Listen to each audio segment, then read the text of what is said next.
My wife found me in the garage that Saturday afternoon, sitting on an overturned bucket, just staring at the flag folded in my lap. "Don't you dare take it down," she said, her voice shaking. I'd seen her cry twice in our marriage, when our son was born and when he left for his second tour. But now her eyes were dry, just angry. 23 years you've served this country, and some HOA president who's never sacrificed anything thinks she can tell you that flag is a visual disturbance. I looked up at my wife and made a decision. Karen Mitchell wanted to play games with regulations and bylaws. Fine. I'd spent 2 decades mastering a much more complicated rule book. Let me back up and tell you how this whole mess started. Because it wasn't just about a flag. It never is with people like Karen. It's about control. About making sure everyone knows exactly who's in charge of the neighborhood. And in Oak Ridge Meadows, that person was definitely Karen Mitchell. I'm Colonel Robert Harlan, though most people in the neighborhood just knew me as Bob, the quiet guy in the corner lot who kept his lawn trimmed and his garbage cans out of sight. My wife Emily and I had moved into Oak Ridge Meadows 3 years ago when I took command of Fort Harrison, the military base about 15 miles outside our town. The base employed over 8,000 people, from active duty personnel to civilian contractors, and it was the economic backbone of our entire county. But I didn't advertise my position. Never saw the point. When I came home, I wanted to be just another dad, helping with homework and fixing the fence. Our son Alex was deployed overseas, his second tour in a combat zone, and raising that flag every morning had become my ritual. It was a 3-by-5-foot American flag on a regulation flagpole in my front yard, properly illuminated at night, raised at dawn, and lowered at dusk according to proper flag etiquette. My father had been a Marine, and he taught me that respect for the flag wasn't optional. When he passed away 5 years ago, that flag had covered his casket. It meant something to me that I couldn't really put into words. The first complaint came on a Tuesday morning in early October. I was leaving for work around 6:30 when I found the notice tucked into my screen door. It was printed on official HOA letterhead, very formal, very bureaucratic. "Dear homeowner," it began, and I already knew this wasn't going to be good. The letter informed me that my unauthorized flagpole installation was in violation of Section 7, Paragraph 3 of the Oak Ridge Meadows Covenants, Conditions, and Restrictions, which stated that all exterior modifications require prior written approval from the Architectural Review Committee. I read it twice, standing there in my uniform, and then I did something I rarely do. I laughed. The flagpole had been there for 3 years. I'd installed it the week we moved in. The same week, Karen Mitchell had stopped by with a welcome basket full of local business coupons and a laminated copy of the HOA rules. She watched me dig the post hole. She'd even commented on how nice it would look. And now, 3 years later, it was suddenly a problem. I should have seen the pattern forming, but I was busy. That same week, we were coordinating a major training exercise involving 3 different battalions, and I was putting in 12-hour days at the base. I didn't have time for HOA drama, so I did what any reasonable person would do. I ignored it. The second notice arrived 4 days later. This one marked second violation notice in red letters across the top. The fine was $50 due within 10 days. Failure to comply would result in additional fines and potential legal action. I took it inside and showed it to Emily over dinner. "This is ridiculous," she said, reading it over her glasses. "That flag has been up since we moved in. Why is it suddenly an issue?" "I don't know," I admitted. "But I'm not taking it down." "Good," Emily said firmly. "Don't you dare." I decided to handle it the diplomatic way. That Saturday, I walked over to Karen Mitchell's house, 3 streets over in the premium section of the development, where the lots were bigger and the houses had those fancy stone facades. Karen answered the door in yoga pants and a pristine white sweater, her blonde hair pulled back in a ponytail that probably cost more to maintain than my monthly car payment. "Bob," she said, and her smile didn't quite reach her eyes. "What can I do for you?" "I got your notices about the flagpole," I said, keeping my tone friendly. "I wanted to talk to you about it. Maybe clear up some confusion." "There's no confusion," Karen said, and her smile got a little tighter. "The rules are very clear. All exterior modifications require approval. You never submitted an application. The pole's been up for 3 years, Karen. You saw me install it. That doesn't change the rules. She crossed her arms. We've been cracking down on violations lately. Several homeowners have complained about inconsistent enforcement, so the board decided to do a comprehensive review. Your flagpole came up. Who complained about my flag? That's confidential HOA business, she said. But I can tell you that multiple residents have expressed concerns about the visual impact. It's quite tall, Bob. It dominates the sight line from the street. I took a breath, reminding myself that I'd dealt with diplomats and politicians who made Karen look like an amateur. It's an American flag, Karen, on a standard residential flagpole. I'm happy to submit a retroactive application if that's what you need. The application period has passed, she said, not quite meeting my eyes. At this point, the violation stands. You'll need to remove the flagpole and reapply for next year's review cycle. If approved, you can reinstall it then. Next year's review cycle? That's 8 months away. Those are the rules, Karen shrugged. I don't make them, Bob. I just enforce them. And honestly, between you and me, I'd recommend choosing something less ostentatious. Maybe a nice garden flag, something more in keeping with the neighborhood aesthetic. I stared at her for a long moment, understanding exactly what was happening. This wasn't about rules or violations or neighborhood aesthetics. This was about Karen Mitchell reminding everyone who was in charge. I'd seen officers like her in the military, people who confused authority with leadership, who thought respect came from making others bend to their will. I'll think about it, I said, and walked away before I said something I'd regret. The third notice arrived the following week, along with something new. A formal letter informing me that Karen had scheduled an emergency HOA board meeting to address ongoing violation issues and community concerns. The meeting was set for Thursday evening at the community clubhouse, and attendance was strongly encouraged. I showed up 15 minutes early, still in my uniform, because I'd come straight from the base. The clubhouse was one of those generic suburban community centers with beige walls and industrial carpet, a kitchenette in the corner, and folding tables set up in rows. About 30 people were already there, way more than usually showed up for HOA meetings. Karen was at the front table with the 4 board members, shuffling papers and looking very official.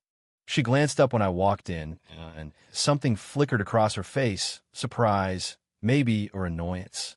She definitely hadn't expected me to show up in uniform. Most people had only seen me in jeans and old t-shirts on the weekends. The dress blues tend to change the dynamic. I took a seat in the back row and waited. The meeting started with the usual boring stuff: budget reports, landscaping contracts, pool maintenance schedules. Then Karen cleared her throat and pulled out a different folder. Item 7 on the agenda, she announced. Ongoing violation at 428 Maple Drive. The homeowner has failed to comply with 3 written notices regarding an unauthorized flagpole installation. As of today, fines totaling $200 remain unpaid, and the violation has not been corrected. A few people turned to look at me. I kept my expression neutral. Now, Karen continued, I want to be clear that this board takes no pleasure in enforcement actions, but we have a responsibility to all residents to maintain our community standards. When one homeowner decides the rules don't apply to them, it creates problems for everyone. She paused, letting that sink in. However, I also recognize that some issues are more complex than they appear, which is why I'm presenting a petition that has been signed by 42 of your neighbors. She held up a thick stack of paper, and my stomach dropped. This petition formally requests that the board amend our CCRs to explicitly prohibit flagpoles exceeding 6 feet in height and to require that all flags and flag-like decorations be displayed only on brackets attached to the home itself, not on freestanding poles. The petition argues that large flagpoles create visual clutter, reduce property values, and are inconsistent with our neighborhood's character. I sat there processing what I was hearing. 42 signatures. That was nearly a quarter of the entire neighborhood. Karen had spent the last 3 weeks going door to door, convincing people to sign away my right to fly the American flag in my own yard. I know this is a sensitive topic, Karen was saying, her voice dripping with false sympathy. And I want to be respectful, but we have to think about the community as a whole.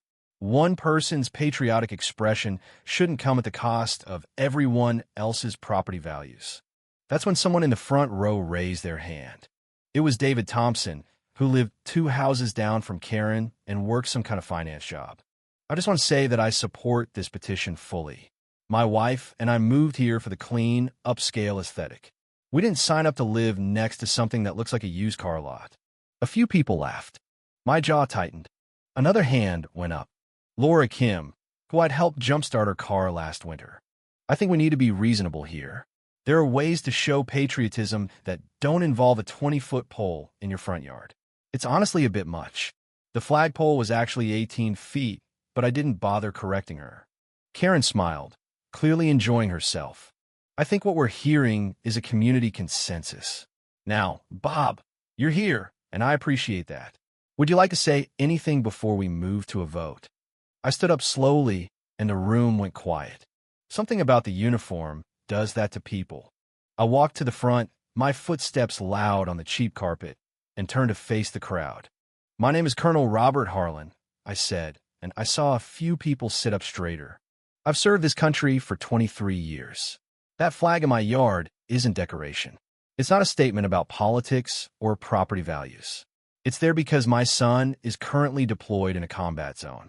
And every morning when I raise that flag, I'm thinking about him and every other service member who's putting their life on the line so we can sit in comfortable clubhouses and argue about neighborhood aesthetics. The room was dead silent now. That flag also covered my father's casket when we buried him 5 years ago. He was a Marine. He taught me that the flag means something. It represents something bigger than any of us. I paused, looking at the faces staring back at me. Some looked uncomfortable. A few looked defiant. But I understand rules. I've spent my entire career following them, enforcing them, and yes, sometimes changing them when they don't make sense anymore. So here's what I'll do. I'll take down the flag. Karen's face lit up with victory. I'll let that hang in the air for a moment. If that's really what this community wants, then I'll comply. But you should all be very clear about what you're actually voting for. I sat down. The silence stretched out for what felt like forever. Then Karen cleared her throat. Well, she said, and her voice had lost some of its confidence. That's certainly passionate, but emotion doesn't change the facts. We have rules for a reason, and the petition stands, all in favor of moving forward with the CCR amendment. 4 hands went up at the board table. All of them. Motion passes, Karen announced. The amendment will be drafted and submitted to the full HOA membership for ratification within 30 days. In the meantime, Mr. Harlan, you have 1 week to remove the flagpole or face additional fines of $100 per day. I nodded once and walked out of that clubhouse, my ears ringing with the casual cruelty of it all. Behind me, I could hear people starting to talk again, their voices rising in that excited way people get when they've just witnessed drama. Emily was waiting up when I got home. One look at my face, and she knew how it had gone. 42 people, I said, sinking onto the couch. 42 of our neighbors signed a petition to make me take down Dad's flag. So what are you going to do? She asked. I looked out the window at the flagpole in our yard, the flag rippling gently in the evening breeze, properly illuminated by the spotlight I'd installed. In a few hours, I'd be up before dawn to lower it, fold it properly, and put it away. The thought made me physically ill. I'm going to take it down, I said quietly. And then I'm going to show Karen Mitchell exactly what happens when you mistake kindness for weakness. Emily smiled. It wasn't a nice smile. Good. What's the plan? I need to make some calls on Monday, I said, starting with HR at the base.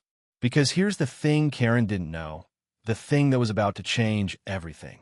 Fort Harrison employed 8,247 people according to the last quarterly report. And I was willing to bet that a significant number of them lived right here in Oak Ridge Meadows.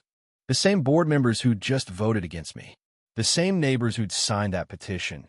Many of them drove through the base gates every single morning to jobs that paid their mortgages and funded their comfortable suburban lives. And I was the man who controlled access to all of it. That weekend, I took down the flag. I did it properly, respectfully, with Emily standing beside me. We folded it into a perfect triangle, and I placed it in the display case that held my father's flag. Then I took down the flagpole itself, section by section, and stored it in the garage. Karen drove by twice while I was working. The second time, she actually slowed down and gave me a little wave, her smile triumphant. I waved back and kept working, letting her enjoy her victory while it lasted. Monday morning, I arrived at my office at Fort Harrison at 0600, like I did every day. My assistant, Captain Jennifer Brooks, was already there with coffee and the daily briefing folder. "Morning, sir," she said, then noticed my expression. "Rough weekend." "You could say that," I replied. "Jennifer, I need you to pull some data for me. I want a complete list of all Fort Harrison employees, military and civilian, cross-referenced with their home addresses." She raised an eyebrow, but didn't question it. "What time frame?" "Current active roster, and I want it broken down by a subdivision or neighborhood where possible." "Yes, sir. Should have it by end of day." "Thanks." "And Jennifer, this one's personal, not official business. I'm not using my position to access this information. It's all public record, just aggregated differently." She nodded, understanding the distinction. "Understood, sir." The data came back that afternoon, and it was even better than I'd hoped. Out of 8,247 total employees at Fort Harrison, 847 lived in Oak Ridge Meadows. That was just over 10% of our entire workforce concentrated in one subdivision. The breakdown was interesting, too. 73 military personnel, ranging from junior enlisted to field-grade officers. The rest were civilian employees, contractors, administrative staff, maintenance workers, IT specialists, teachers at the base school system. I started going through the names, comparing them against my mental map of the neighborhood, and then I cross-referenced them against that petition Karen had waved around at the meeting. She'd been so proud of those 42 signatures that she'd actually posted a photo of the first page on the neighborhood Facebook group. Big mistake. Of the 42 people who'd signed the petition demanding I remove my flag, 17 of them worked at Fort Harrison, and 3 of them sat on the HOA board, including Karen's right-hand woman, Barbara Ellis, who worked in civilian HR at the base. I sat back in my chair, a plan forming in my mind. I wasn't going to do anything illegal or unethical. I didn't need to. I just needed to make sure certain information became common knowledge in the right circles. Because if there's one thing I'd learned in 23 years of military service, it's that information is the most powerful weapon in any arsenal. Tuesday morning, I requested a meeting with the Fort Harrison Public Affairs Office. Major Thomas Reed ran that department, and he was good at his job, understanding how information flowed through military communities and into the civilian world around them. "Sir, what can I do for you?" he asked, settling into the chair across from my desk. "I want to talk about community relations," I said. "Specifically, I think we need to do a better job of highlighting the connection between Fort Harrison and the local community. How many of our employees live off-base, what that means for the local economy, that kind of thing." Major Reed nodded enthusiastically. "That's actually perfect timing, sir. We've been getting some pushback from county commissioners about our water usage and road maintenance costs. Showing our economic impact could help with those negotiations." "Exactly. So let's put together a report. Nothing classified, all public information, but comprehensive. Where our people live, where they shop, what schools their kids attend. Paint a picture of how integrated we are with the community. I can have something drafted by end of week." "Perfect. And Reed, make sure it's detailed. Break it down by neighborhood. I want people to really understand just how many of their neighbors are part of the Fort Harrison family." He left energized by the project, and I allowed myself a small smile. The seeds were planted. Now I just had to wait for them to grow. Wednesday brought an unexpected development. I was reviewing training schedules when my secretary buzzed me. "Sir, you have a visitor, a Mrs. Karen Mitchell. She doesn't have an appointment, but she says it's important." I paused, genuinely surprised. "Send her in." "'Kay." Aaron walked into my office like she owned it, her heels clicking on the tile floor. She was dressed in business casual, carrying an expensive leather bag, and her expression was carefully neutral. But I could see the calculation in her eyes as she took in my office, the flags behind my desk, the commendations on the wall, the clear evidence of exactly who I was and what I commanded. "Colonel Harlan," she said, extending her hand. "I apologize for dropping by unannounced. I hope you don't mind."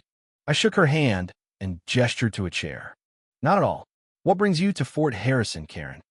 "I wanted to apologize," she said, and she actually sounded sincere. "I've been thinking about what you said at the meeting about your son being deployed and your father's service. I think maybe I came across as insensitive." "Maybe," I agreed, keeping my tone neutral. "The thing is, Bob, can I call you Bob?" She didn't wait for an answer. "What kind of compromise?" "Well, what if we allowed the flagpole to stay, but you agreed to some modifications? Maybe reduce the height to 12 feet instead of 18, and perhaps add some landscaping around the base to soften the visual impact. We could present it to the board as a special accommodation for military families." I studied her face, trying to figure out her angle. "That's generous of you, Karen. What changed your mind?" She smiled, and it looked almost genuine. "Let's just say I did some research after our meeting. I didn't realize you were the base commander. That's quite an important position." There it was. She'd figured out who I was and decided that maybe she'd picked a fight with the wrong person. Not because she'd had a change of heart about the flag, but because she'd done the math and realized that a significant portion of Oak Ridge Meadows worked for me. "I appreciate the offer," I said carefully, "but I'm not really interested in compromises anymore, Karen. You made it very clear at that meeting what you think about my flag. 42 people agreed with you.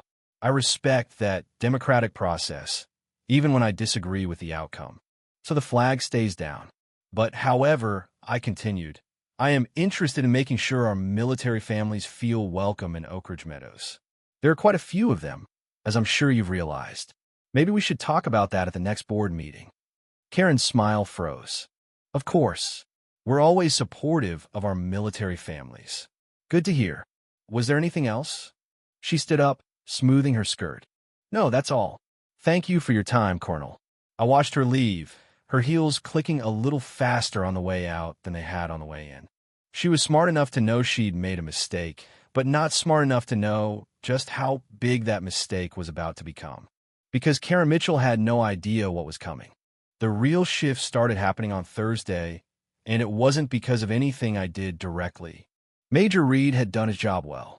The Fort Harrison Community Impact Report was posted on the base's public website, shared through official military family channels, and sent to local media outlets as part of our ongoing community relations efforts. It was all perfectly legitimate, all public information presented in clean graphs and charts that showed exactly how integrated the base was with the surrounding area. One of those charts showed that Oak Ridge Meadows had the highest concentration of Fort Harrison employees outside of the on-base housing areas, 847 people. The report helpfully noted that with an average household income of $72,000 for our employees, that represented over $60 million in annual economic impact flowing directly into one subdivision. The local newspaper ran it as a feel-good story about military-civilian cooperation. The headline read, "Fort Harrison, the invisible economic engine of our community." By Friday morning, the Oak Ridge Meadows Facebook group was on fire.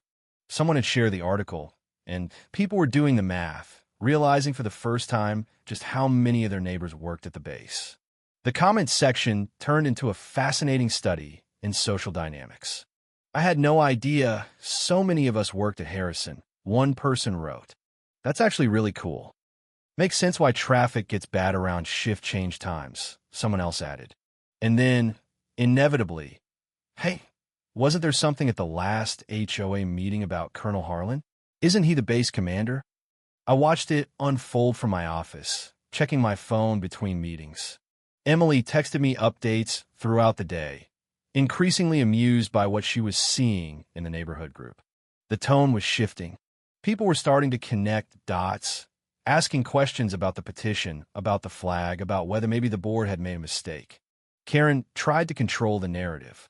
She posted a long message about how the HOA valued all residents equally, regardless of their employment, and how the flag issue was about maintaining standards, not disrespecting the military. It got torn apart in the comments. You literally made him take down an American flag while his son is deployed, someone wrote. Now, is that not disrespecting the military? 42 people signed that petition. Another person added, I want to know who they were because I'm betting a lot of them work at the base and didn't think about what they were actually signing. That last comment was the one that really got things moving because it was true. I'd looked at the names. 17 of those 42 signatures belonged to Fort Harrison employees who'd probably just signed whatever Karen put in front of them without really thinking about the implications. Now they were realizing that they'd essentially told their commanding officer to remove his military flag from his property. The panic started on Saturday morning. I was in the garage organizing tools when Barbara Ellis appeared at the end of my driveway. She looked like she hadn't slept, her usually perfect appearance disheveled, her eyes red. Colonel Harlan, she called out. I walked down the driveway, curious. Barbara lived 4 streets over and worked in civilian HR at the base.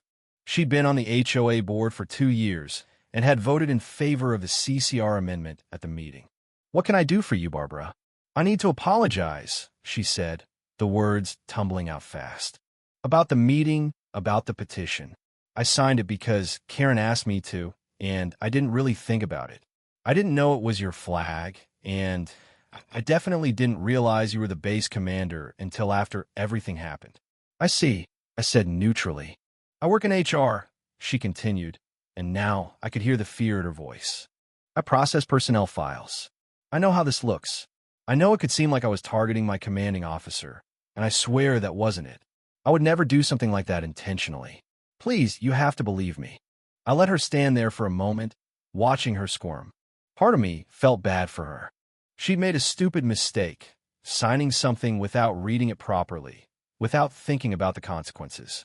But another part of me, the part that had just spent 2 weeks being lectured about rules and community standards, felt absolutely no sympathy at all.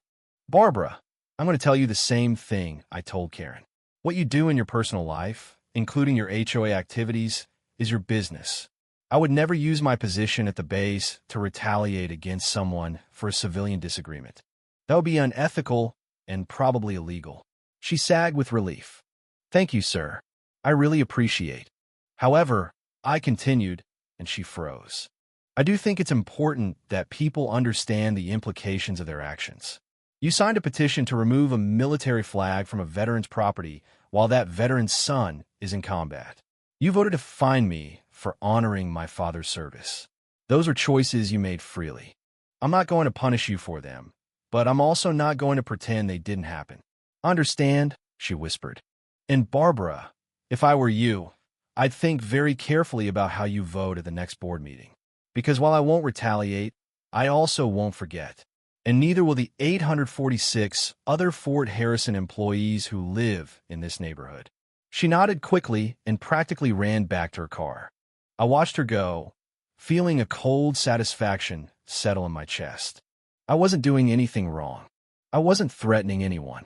I was simply making sure people understood the natural consequences of their decisions. The weekend brought more visitors. David Thompson showed up on Sunday afternoon, the same guy who'd compare my flagpole to a used car lot.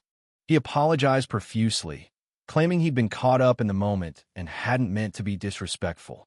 A woman named Jennifer Lee came by with homemade cookies and a handwritten apology note. She worked as a teacher at the base elementary school and had apparently spent the entire weekend terrified that she'd jeopardized her job. I accepted every apology with the same calm professionalism. I didn't threaten anyone. I didn't need to.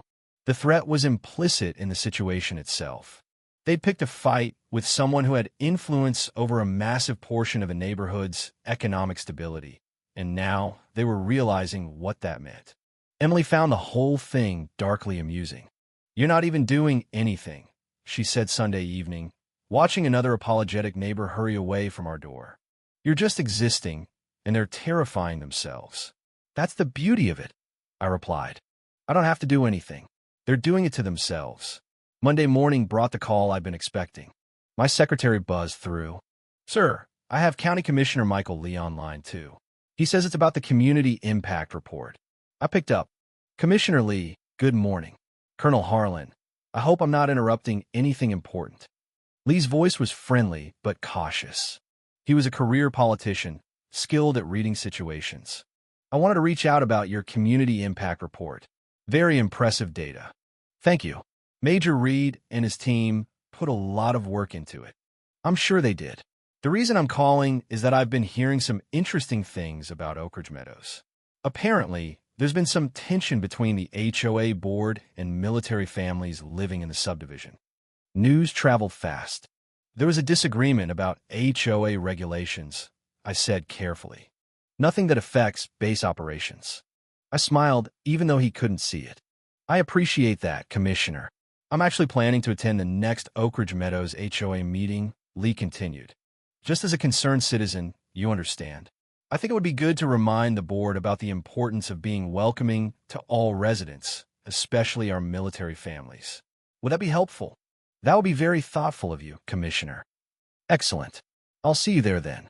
And Colonel, thank you for your service and for bringing your people to our community. We're honored to have you here. He hung up, and I sat back in my chair, pieces falling into place.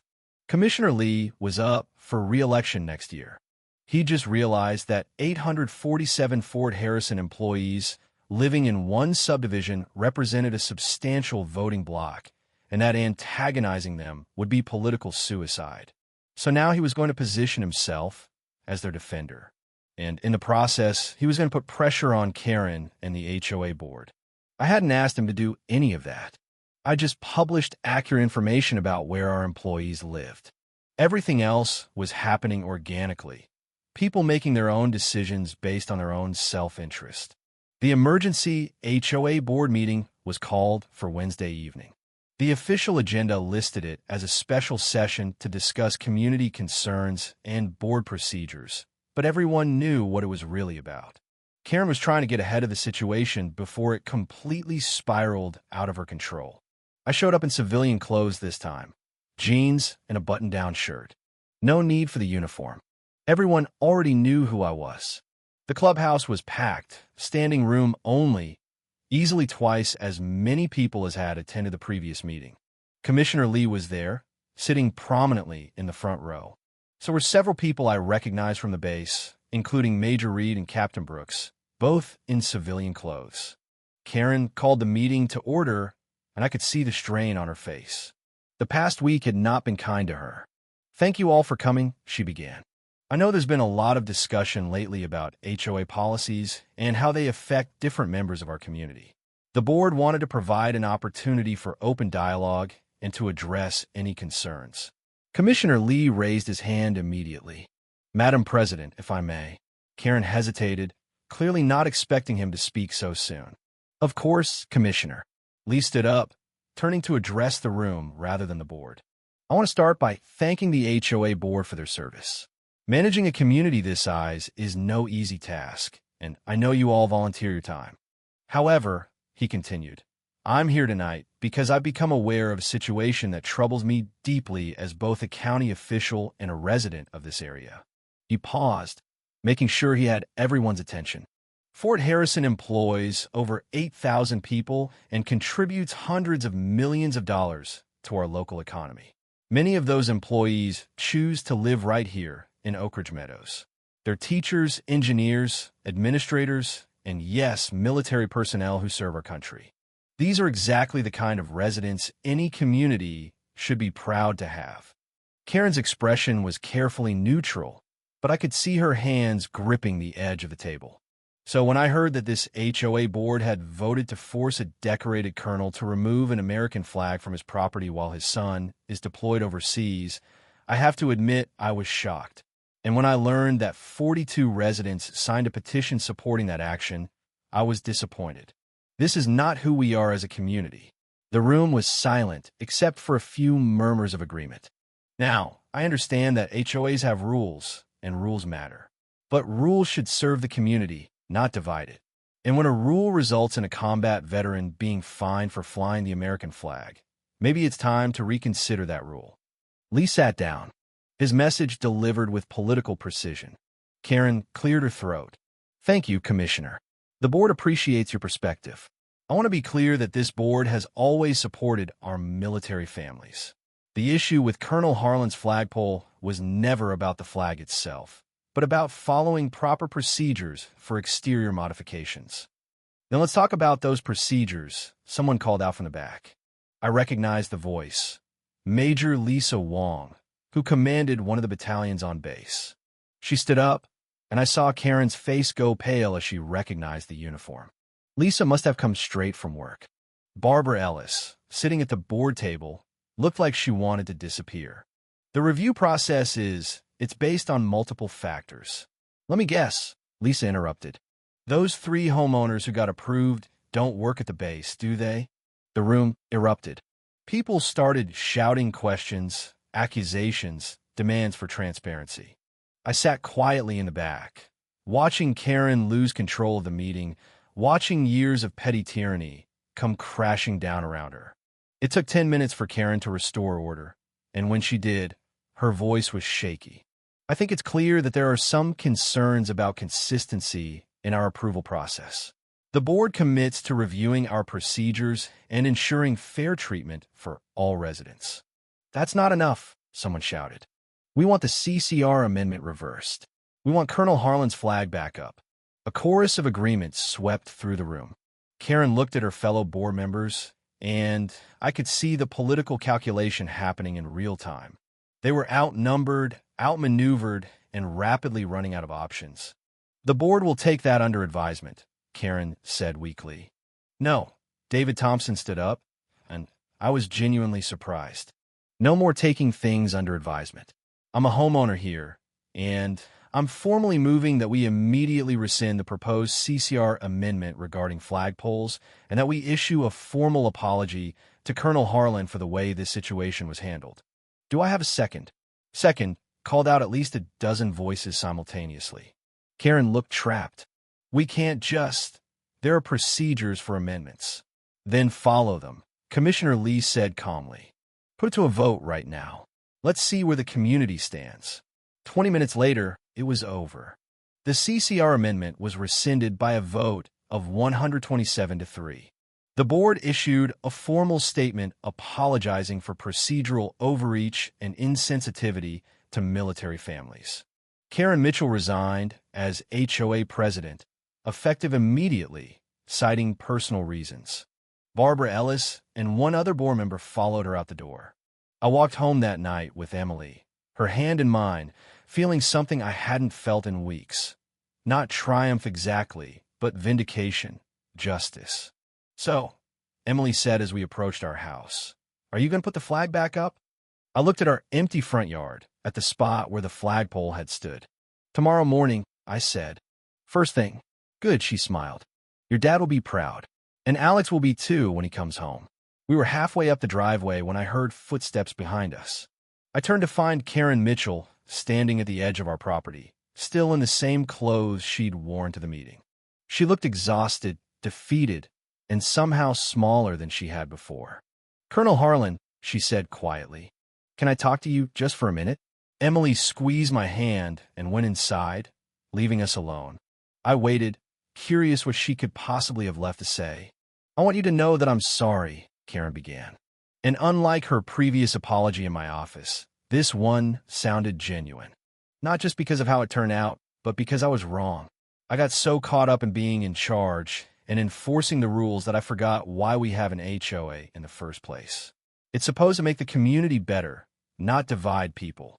"I appreciate that," I said, and I meant it. "I don't expect you to forgive me. I just wanted you to know." She turned to leave, then stopped. "Can I ask you something? Did you plan all of this? The report, the media attention, getting the commissioner involved?" I thought about how to answer that. I published factual information about where our employees live. Everything else, that was just people making their own choices based on their own interests. You created this situation, Karen. You mobilized the neighborhood against a military flag, and you didn't think about the consequences. I didn't have to plan anything. I just had to let the natural consequences play out. She nodded slowly. "That's what I thought. You're smarter than I gave you credit for, Colonel. And for what it's worth, I hope your son comes home safe." "Thank you," I said, and watched her walk away into the darkness. The next morning, I was up before dawn. The flagpole sections were still in the garage where I'd stored them, and it took me about an hour to reassemble everything. Emily came out with coffee as I was tightening the final bolts. "Need any help?" she asked. "I've got it," I said, attaching the halyard. "Can you grab the flag?" She went inside and returned with the display case, carefully removing the folded flag and handing it to me. I attached it to the clips, my hands remembering the familiar ritual, and slowly began to raise it. The fabric caught the morning breeze, unfurling as it climbed, red and white stripes rippling in the early light.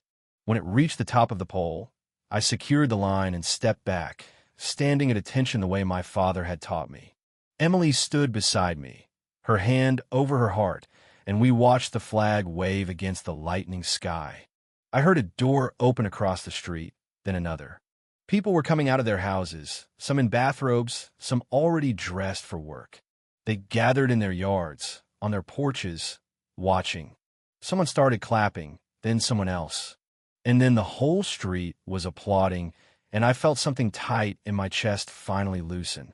David Thompson was standing in his driveway, his hand over his heart, tears streaming down his face. Barbara Ellis was there, too, and Jennifer Lee and dozens of others. Some had signed the petition, some had voted against me, but they were all there now, witnessing the flag's return, understanding in a way they hadn't before what it actually meant. My phone buzzed in my pocket. A text from Alex, sent from halfway around the world on a delayed military connection. "Love you, Dad. Stay safe." I typed back, "Love you too, son. Your flag is flying. Come home safe." Emily leaned against me, and we stood there together as the sun rose higher, watching the flag catch the light. It was the same flag that had flown in this spot for 3 years before Karen's petition. The same flag that had covered my father's casket. The same flag that represented everything my son was fighting for overseas. But it meant something different now. It wasn't just my flag anymore. It was a reminder to an entire neighborhood about what really mattered, about the cost of the freedoms we all took for granted, about the people who paid that cost every single day. Commissioner Lee was true to his word. 2 weeks later, the county passed a resolution recognizing Oak Ridge Meadows as a military-friendly community and providing tax incentives for HOAs that supported veteran and active duty families. The local newspaper ran a feature story about military families in civilian neighborhoods, with a photo of my flag on the front page. The new HOA board, elected in an emergency session after Karen's resignation, immediately revised the architectural review procedures to ensure fair and transparent treatment for all applications. Major Lisa Wong got approval for her garden shed within a week. Several other military families who'd had applications denied suddenly found themselves approved. Karen Mitchell moved out of Oak Ridge Meadows 3 months later. I heard she'd taken a job in another state. A fresh start somewhere people didn't know her as the HOA president who'd tried to ban the American flag. I didn't celebrate her departure, but I didn't mourn it either. She'd learned an expensive lesson about the consequences of petty tyranny, and maybe she'd be better for it. As for me, I kept raising that flag every morning and lowering it every evening, maintaining the ritual my father had taught me. And every time I did, I thought about Alex overseas, about my father's service, about the 847 Fort Harrison employees who'd shown up when it mattered, and about the power of standing up for what's right, even when everyone around you says you're wrong. Because that's the thing about authority. Real authority doesn't come from titles or positions or the ability to fine people for breaking arbitrary rules. Real authority comes from earning respect, from serving others, from understanding that leadership means putting the community's needs ahead of your own ego.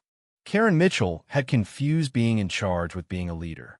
She'd thought that rules and regulations gave her power, that she could use procedure to force people to bend to her will. But she'd forgotten the most important rule of all. You can't lead people who don't respect you. And you can't earn respect through fear and intimidation. I'd spent 23 years in the military learning that lesson. It had taken Karen Mitchell just one disastrous HOA meeting to learn it the hard way. 6 months later, Alex came home. We picked him up at the airport on a Tuesday afternoon. And the first thing he did when we pulled into the driveway was look up at the flag flying in the front yard. "Still there," he said, grinning. "Always will be," I replied. That evening, half the neighborhood showed up for an impromptu welcome home party. People brought food, drinks, decorations. Kids ran around the yard while adults told stories and laughed. It was the kind of community gathering that HOAs are supposed to foster, the kind of neighborly connection that rules and regulations can never create on their own. David Thompson pulled me aside at one point, beer in hand. "I want to thank you, Colonel," he said, "for what you did. Not just with the flag, but for showing us what this neighborhood could be when we actually care about each other instead of just worrying about property values. You don't need to thank me, David. You just needed to remember what actually matters." "Still," he insisted, "you could have made our lives miserable. You had the power to do it. Instead, you just let us figure out for ourselves." I looked around at my neighbors and my son home safe, at the flag rippling overhead in the evening breeze. "Power isn't about making people miserable," I said. "It's about knowing when to use it and when to let natural consequences do the work for you." Karen forgot that.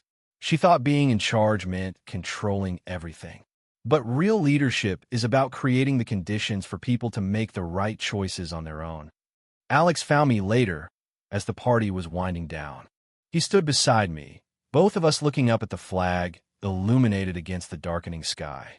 "Mom told me what happened while I was gone," he said. "The HOA, the petition, all of it. It worked out," I said simply. "You know what's funny? I was over there thinking about home, about this flag, about what it represents. And back here, you were fighting to keep it flying. Different battles, same war, I guess." I put my arm around my son's shoulders.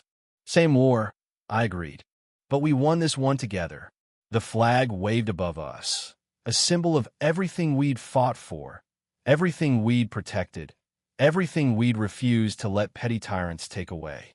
And in that moment, standing in my front yard with my family and my neighbors, I understood that this was what service really meant.